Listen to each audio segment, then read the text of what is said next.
کون نہیں آئے گا دیکھ لیں. مرزا ریحان ہے, قبر الدین سیف الرحمان. سیف الرحمان تمہارا ہم دیکھ رہے ہیں اس کو, کل تمہارا ہم نے ویڈیو وہ دیکھ لیا ہے میسج. الخاتمۃ قیل فی الفاتحہ, یہ آیت جو شروع ہوتی ہے وقیل یا ارض ابلعی ماءک, وقیل سے اور آخر میں وقیل بعدا للقوم الظالمین. شروع بھی قیلہ سے اور ختم بھی قیلہ سے مجہول سے ہوا. ثم مقابلۃ قیل فی الخاتمہ, پھر آخر کے قیلہ کا تقابل آغاز کے قیلہ سے کیا گیا. افترا لشیء من هذه الخصائص, کیا تم ان امتیازات میں سے کسی چیز کو دیکھتے ہو التي تملؤک بالاعجاز روعۃ, جو تمہیں قرآن کے اعجاز جمال, تو جو تم کو روعتن جمال سے بھر دیتے, قرآن کے جمال اعجاز سے بھر دیتے ہیں. وتح تملؤک بالاعجاز روعتن ای جمالا,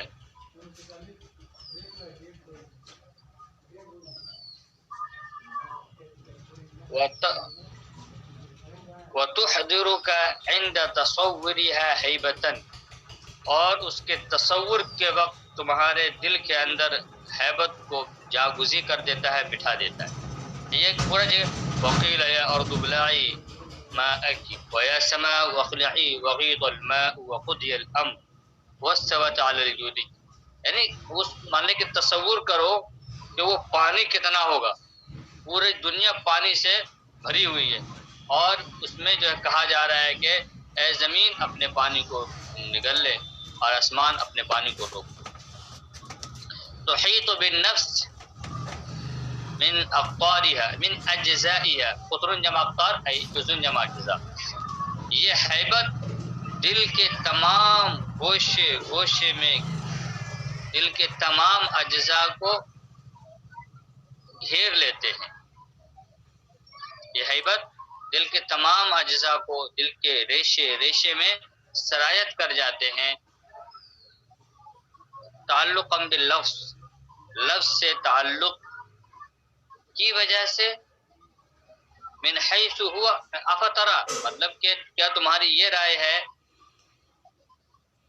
کہ ان امتیازات میں سے کوئی چیز,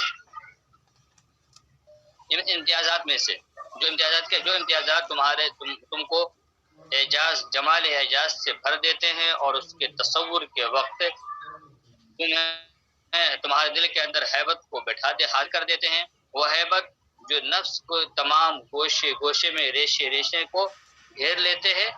تعلقا باللفظ من, یہاں پر کامہ نہیں ہونا چاہیے, باللفظ من حیث وصوت مسموع وحروف تتوالى, توالى يتوالى توالی تتواصل تواصل يتواصل. تو کیا تمہاری کیا رائے ہے کہ یہ جو پورا جمال اعجاز ہے, تمہارے دل کے اندر جو ایک حیبت طاری ہو جاتی ہے اس آیت کو پڑھنے کے بعد, من حیث ہوا تعلقا باللفظ, لفظ کے تعلق سے, لفظ کو پڑھ کر تعلقا باللفظ, لفظ کے تعلق سے, اس اعتبار سے کہ وہ صوت مسموع, کیا وہ سنی ہوئی آواز ہے. وحروف تتوالى ای تتواصل فی النطق, یہ چند حروف ہیں جو مسلسل زبان سے نکل رہے ہیں. تتوالى فی النطق, جو بولنے میں پیہم آ رہے ہیں. کیا مطلب یہ جو جمال اعجاز ہے تمہارے دل کے اندر اس آیت کو پڑھنے کے بعد جو حیبت طاری ہوتی ہے, تو صرف اس وجہ سے ہے کہ وہ الفاظ ہے جو آواز ہے جو سنی جا رہی ہیں, جو حروف ہیں جو پیہم زبان سے نکل رہے ہیں, یا اس وجہ سے وہ جمال اعجاز ظاہر ہو رہا ہے اور تمہارے دل کے اندر حیبت بیٹھ رہی ہے.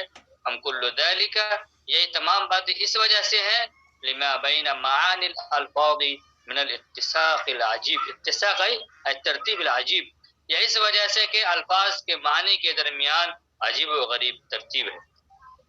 کیا لگتا ہے کہ الفاظ سے بولے جا رہے ہیں, الفاظ آ رہے ہیں, صرف چند حروف اور الفاظ ہیں جو فہم زبان سے صرف نکل رہے ہیں, اس وجہ سے اس کے اندر اعجاز پیدا ہوا ہے, یا پھر اس وجہ سے کہ الفاظ کے معنی کے اندر جو بہترین ترتیب ہے. سیدھی سی بات ہے, وہ کیا ہے؟ الاتساق العجیب بین معانی الفاظ. کیا یہ امتیازات کیسے پیدا ہو گئے؟ یہ اس کے اندر اعجاز اور جمال کیسے پیدا ہوا؟ وہ نشأ من الاتساق العظیم بین معانی الفاظ، الفاظ کے معنی کے درمیان عجیب و غریب نظم، عجیب و غریب ترتیب، عجیب و غریب اتساق کی وجہ سے. فقد اتضح اذن اتضاحا، تب یہ بات بالکل واضح ہو چکی ہے. لا يدع للشک مجالا، جو شک کے لیے کوئی میدان نہیں رکھتی، مجالا شک کے لیے کوئی جگہ نہیں چھوڑتی. ان الالفاظ، اب یہ جو نظریہ اصل میں کھل کر سامنے، یہ جو الفاظ ہے نا اس کو یاد کر لینا. یہ اگر تم سے ہم کہیں کہ ایک سوال آئے گا کہ عبد القاہر الجرجانی کا نظریہ نظم کو اپنے چند لفظوں میں بیان کیجیے، اس کو یاد رکھنا ہے نا. یہاں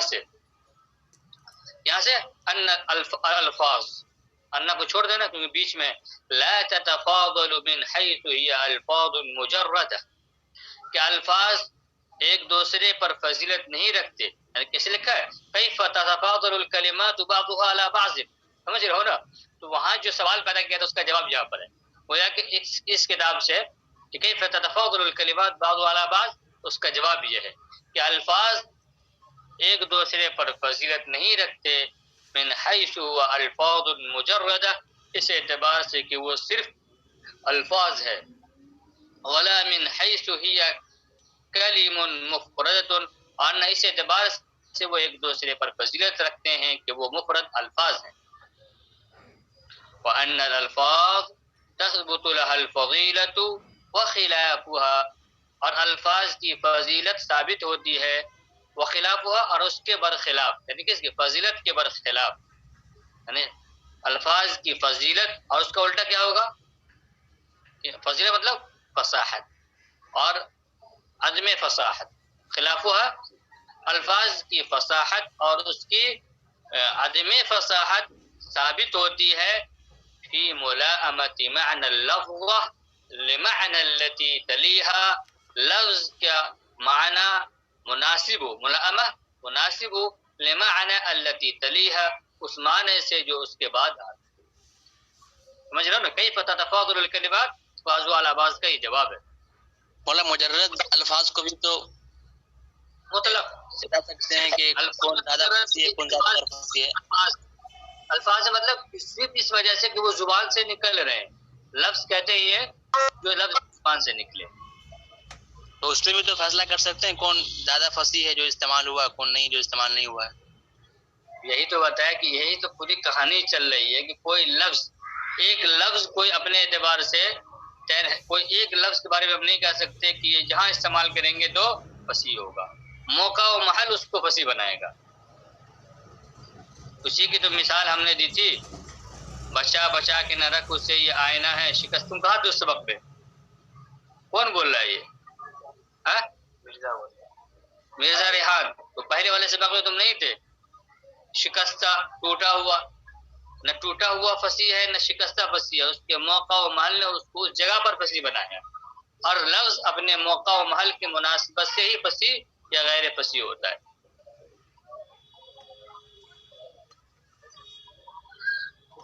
او ما اشبہ ذلک، یا اس سے مشابہ معنی سے. کیا لفظ معنی کے مناسب ہو اس معنی سے جو اس کے بعد میں ہو. او ما اشبہ ذلک، یا اس کے جیسے مشابہ میں. مما لا تعلق له بصریح اللفظ، جس کا صریح لفظ سے کوئی تعلق نہیں. یعنی لفظ کے، یعنی کسی لفظ کے فصیح ہونے سے اس لفظ کا کوئی تعلق نہیں ہے.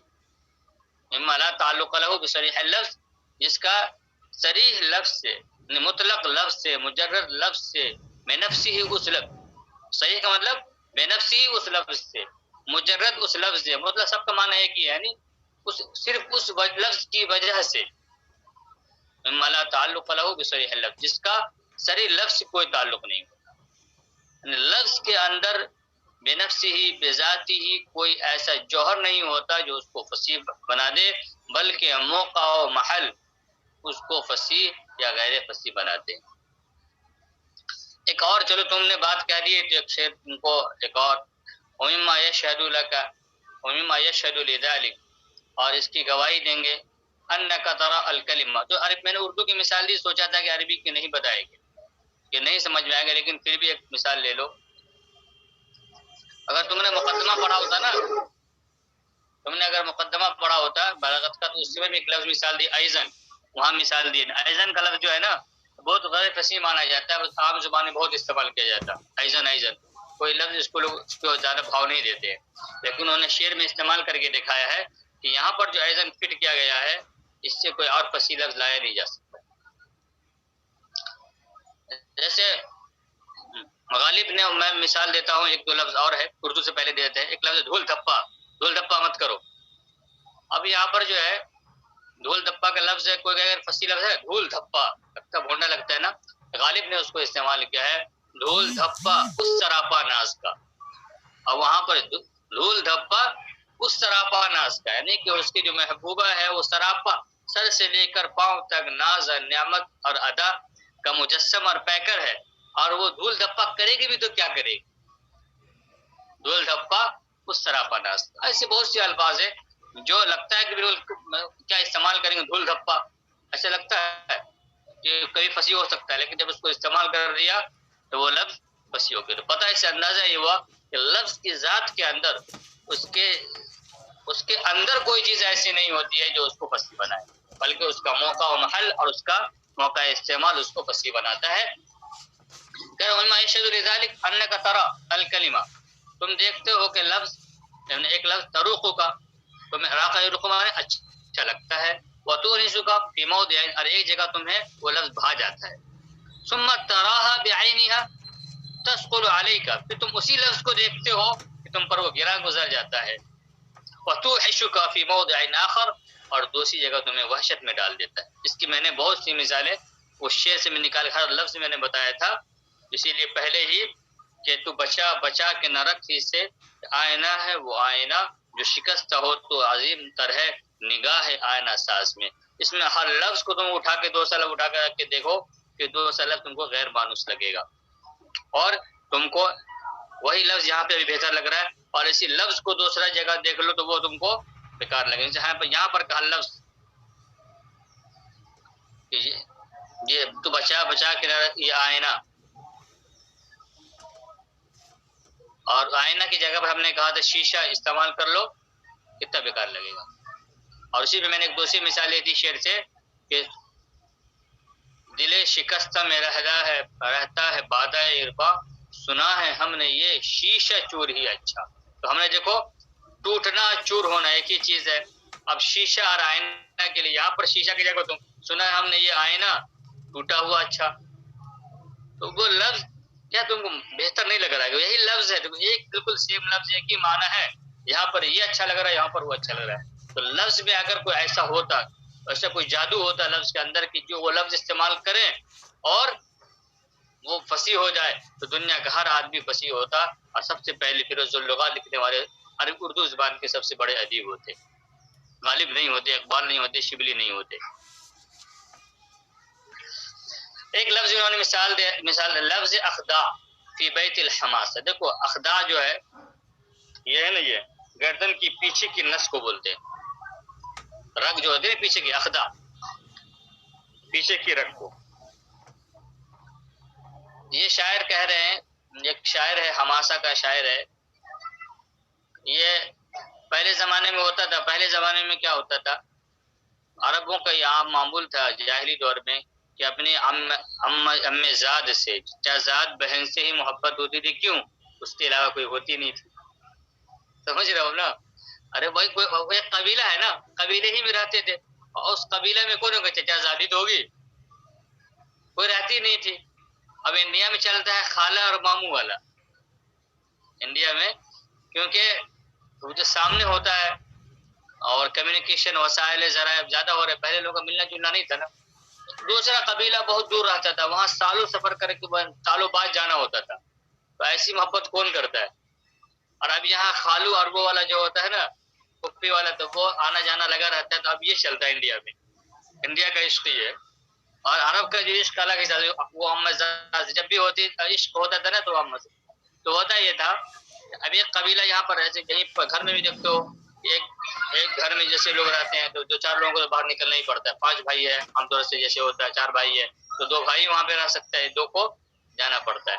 تو ویسے قبیلہ میں ہوتا تھا، ان لوگوں کو رہنا پڑتا تھا، کسی ایک کو نکلنا پڑتا تھا. اس جگہ اتنی جگہ نہیں ہوتی تھی، لیکن چارہ وغیرہ جانوروں کے لیے، کچھ کھانے پینے کے لیے، پانی وغیرہ کی بہت قلت ہوتی تھی. تو وہ لوگ تلاش میں نکل جاتے تھے. تو کہہ رہے ہیں کہ یہ شاعر ہے جس کو اپنی محبوبہ چچا زاد بہن ہے، اس سے اس کو عشق ہو گیا ہے، اور اب اس کو وہ محلہ چھوڑ کر، وہ علاقہ چھوڑ کر جانا پڑ رہا ہے دوسری جگہ. تو اب اس کو اس کا دل گھاٹ کا ہوا ہے. وہ شاعر دل تو کہیں اپنا جسم ہو، کہیں اپنا دل تو ہے مدینے میں والی بات ہے کہ آپ بیچارہ کو چھوڑ کے جا رہا ہے اس گاؤں کو. اب کیا کہہ رہے ہیں؟ تلفت نحو الحی حتی وجدتنی وجعت من الاصغاء لیتا واخدعا.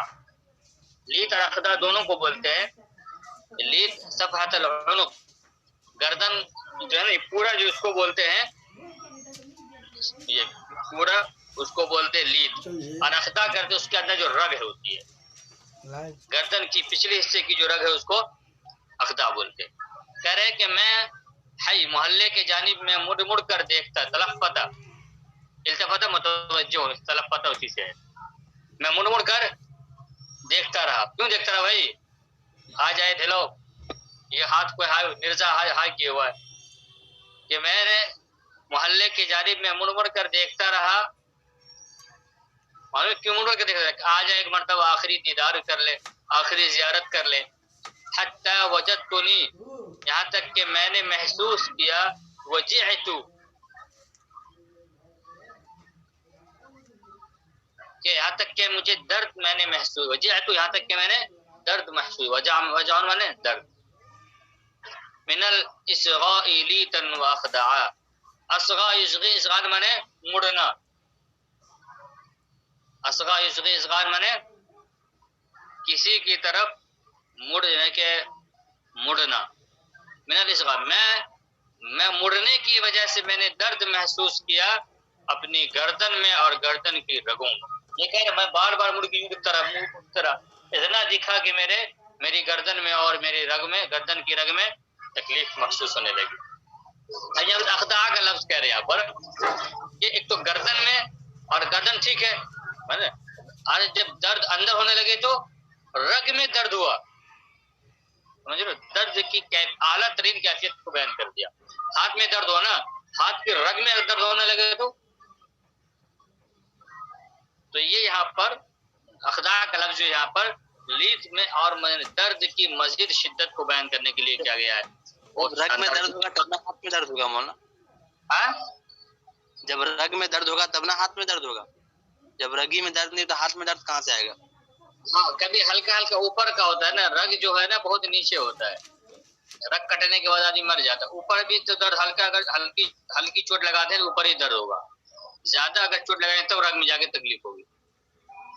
سمجھ رہے ہو؟ یہ جو ہے نا اوپر ہلکا مارا تو اوپر ہی درد ہے، تیز ماریں گے تب اندر. ارے ہلکا اوپر کاٹو گے اوپر کا درد ہوگا، رگ کاٹو گے تو پھر کر کے ختم ہی ہو جائے گا. تو نیچے درد بہت بعد میں ہوتا ہے. عبید البختری، بختری جو ہے یہ بھی بہت بڑا شاعر، یہ بھی کہہ رہے ہیں کہ بہت اچھا یہاں پر اخدع کا لفظ استعمال کیا ہے. وَإِنِّي وَإِن بَلَّغْتَنِي شَرَفَ الْغِنَا، اگرچہ مجھے آپ نے مالداری کی بلندی تک پہنچا دیا ہے. اگرچہ مجھے آپ نے، یعنی بادشاہ کوئی مالدار اس کی تعریف کرتے ہوئے کہہ رہا ہے کہ آپ نے مجھے مالداری کی بام عروج کو پہنچا دیا. بام تک بام کہتے ہیں بلندی. آپ نے مجھے شرف، کنارہ، بلندی، جو بلند چیز ہوتی ہے وہ سب سے کنارے پر ہوتی ہے، کہ آپ گرچہ مجھے آپ نے بلندی کے بام تک پہنچا دیا ہے، بام مالداری کے بام تک پہنچا دیا ہے. وَأَعْتَقْتَ مِنْ رَقِّ الْمَطَامِعِ أَخْدَعِي، اور لالچ کی غلامی سے میری گردن کی رگوں کو آزاد کر دیا ہے. اور مطمئن مطامع لالچ، تمام سے مطمع، اور لالچ کی غلامی سے میری گردن کی رگوں کو آزاد کر دیا. دیکھو لالچ کی غلامی ہے نا، اتنا دے دیا ہے نا کہ آدمی جب لالچی ہوتا ہے تو لالچ سے غلام ہو جاتا ہے، حریص ہو جاتا ہے. تو ایک تو یہاں پر بلاغت ہے، یہاں پہ یہ نہیں ہے محل استشار اخدائی کا استعمال کرنا کہ ایک تو یہ ہے یہ کہنا چاہیے کہ آتقتنی مطلب لیکن یہ کہہ رہے ہیں کہ میرے وجود کو مکمل طور سے یعنی ایک ایک ذرے کو، ایک ایک انچ کو، ایک ایک ذرے کو، ایک ایک رگ کو، حتیٰ کہ گردن کی جو رگ ہے اندر تک اس کو آزاد کر دیا. بکمالہا و تمامہا مکمل طور سے بیان کرنے کے لیے یہ بہترین تعبیر ہے. کہا فإن لها في هذين المكان ما لا يخفى من الحسن کہ ان دونوں جگہوں پر اغدا کا لفظ جو استعمال کیا گیا ہے اس کے اندر وہ حسن ہے جو کسی سے مخفی نہیں. ما لا يخفى اس کے اندر وہ حسن ہے جو کسی سے مخفی نہیں. ثم انك تتأملها في بيت ابي تمام پھر تم اس کو ابو تمام کے شعر میں تم غور کرو، سمجھ میں آ جائے گا. بالکل چوپٹ کر دیا انہوں نے سیکھ کو. یا دہر قوب من اخدعیک فقد اضجزت هذا الانام من خرقک. اے زمانہ اپنی دونوں گردن کی رگوں کو ٹھیک کر لو. اب دیکھو مزہ نہیں آ رہا ہے نا، جو شکستہ میں ٹوٹنے میں مزہ نہیں آ رہا، اس لیے میں نے نہیں بتایا تھا. اردو والے سے کام چلا لو. اب یہاں پر یہ کہہ رہے اخدعیک کا لفظ استعمال کریں، بالکل بھونڈا استعمال ہے.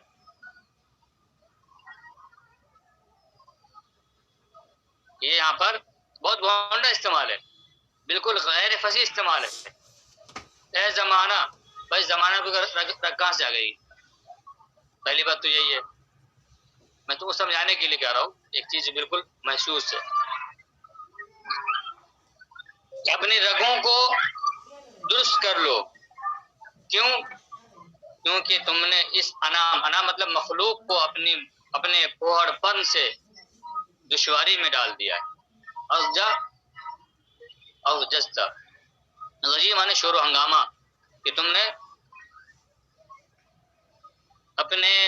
نے اس مخلوق کو اپنے پوہڑ پن سے، اپنے خلق کا جو ہے یہ حسن خلق کا الٹا ہوتا ہے، سمجھے ہو نا؟ خلق حسن الخلق اسی کا الٹا خلق. خلق مطلب پوہڑ پن، بد سلیقگی، بد اخلاق ہے. تم نے اپنے پوہڑ پن سے اس مخلوق کو بے چین کر دیا. زمانہ تم جو اپنے آپ کو اپنی اصلاح کر لو. بھائی کس کو تو دھمکی دے رہے ہو؟ زمانہ ہے کہاں؟ وہی نہیں، وہاں پچھلے میں کیا تھا کہ بھائی آپ نے غلامی لالچ کی غلامی سے میری گردن کی رگوں کو آزاد کر دیا. مطلب جس میں انسان ہے وہ کہہ رہا ہے میرے ایک ایک وجود کے ایک ذرے کو، ایک ایک جزء کو، ایک ایک پارٹ کو آپ نے آزاد کر دیا. یہاں پر تم کس کو مخاطب؟ اسی وجہ سے یہ غیر فصیح کہہ رہے فتجد لها من الثقل على النفس. اس لفظ کو دیکھو تو نفس پر یہ بھاری پن محسوس ہو رہا ہے. من التنغیص والتقدیر، اور اس کے اندر سے بالکل مزہ کرکرا ہو گیا ہے اور اس کے اندر گدلا پن ہے. تنغیص والتقدیر اضعاف، اس سے کہیں زیادہ تم پاتے ہو کہ لہا اس لفظ کی میں الثقل علی النفس کے نفس پر گراں گزر رہا ہے. اور من التنغیص والتقدیر ہے اس کے اندر نہیں تو تنغیص و تقدیر اصل میں تو پانی کے لیے آتا ہے، نغص الماء، یہاں پر بدمزگی تم اس میں پاتے ہو. نفس پر گرانی اور بدمزگی اس سے کہیں زیادہ ما وجدتا ہونا کا، جیسا کہ تم نے اس سے پہلے ہونا کا جو لفظ ہے وہاں پہ تم نے پایا من الروح کہ تم نے آرام، والخفہ آسانی، والاناس والبہجہ اور محبت اور سرور. جو وہاں پر تم کو مزہ مطلب کیا ہے، جو تمہیں وہاں مزہ آ رہا تھا اس کا الٹا بالکل یہاں پر ہو گیا. نہیں ہوا کیوں نہیں آیا؟ تو عربی کا مسئلہ یہ ہے. تو ہمارا یہ سبق جو ہے نا پورا ہو گیا.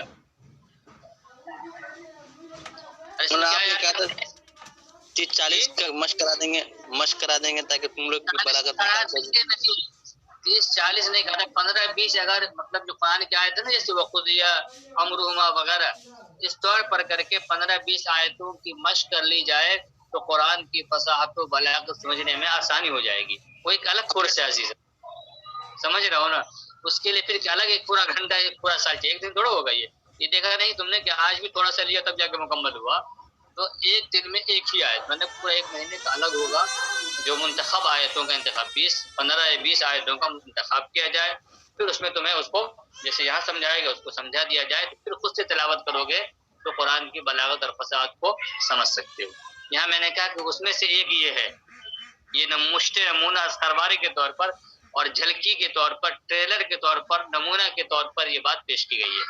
تو اگر یہ سوال ہو کیف تتفاضل الکلمات بعضها على بعض، تو میں نے کہا کہ ایک مرتبہ پڑھ دے رہا ہوں کہ الالفاظ لا تتفاضل من حيث هي الفاظ مجرده ولا من حيث هي كلم مفردة، وان الفاظ تثبت لها الفضيله وخلافها في ملائمه معنى اللفظه لمعنى التي تليها او ما اشبه ذلك مما لا تعلق له بصریح اللفظ. یہ جو تم کو دائیں سے تین لائن اس کو زبانی لینا ہے. کیف تتفاضل الکلمات بعضها على بعض کا جواب ہے یہ، اور ایک مثال قرآن سے اور ایک کلام عرب سے دے دیا گیا. اب جو کل ہمیں پڑھنا ہے، کل کا مطلب کل تو بدھ ہے، اور اس کے بعد مطلب کہ سنیچر کو جو ہم پڑھیں گے ادب سے جڑا ہوا بہت ایک کانسیپٹ. یہ کانسیپٹ ہوا تمہیں معلوم ہے، نظریہ ایک ہوا ادب کے سلسلے میں، بلاغت کے سلسلے میں، تحقیق البیعۃ والصناعۃ فی الادب. بہت زوردار شعر مطلب سبق ہے یہ تمہارا، اور سبق کا نمبر ہم بتا دیتے ہیں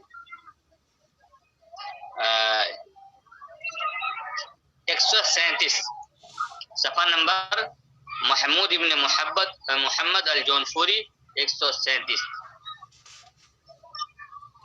تحقیق البیعۃ والصناعۃ فی الادب، بالکل ادب سے جڑا ہوا، اسی لیے میں نے کہا اسی میں مزہ آ جائے گا تم کو.